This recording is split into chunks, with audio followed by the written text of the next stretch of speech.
కనిపిస్తుంటాయి. ఉదాహరణకి క్షీరసాగర మదనంలో ఆలాహలం అనే విషం వెలువడినప్పుడు దాని నుంచి లోకాలను కాపాడేందుకు శివుడు ఆ విషాన్ని మింగి గరణకంఠునిగా మారాడు. ఆ సమయంలో కొద్దిపాటి విషం కిందకి ఒలికిందట.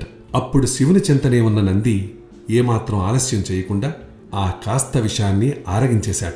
మహామహాదేవతలే ఆలాహలానికి భయపడి పారిపోతుండగా నంది మాత్రం కేవలం శివుని మీద ఉన్న నమ్మకంతో దాన్ని చప్పరించేసి నిశ్చింతగా నిల్చున్నాడు. నంది వెనుక ఇంత చరిత్ర ఉంది కాబట్టి ఆయన్ని శివునికి సేవకునిగానే కాకుండా ముఖ్య భక్తునిగా కూడా భావిస్తారు పెద్దలు.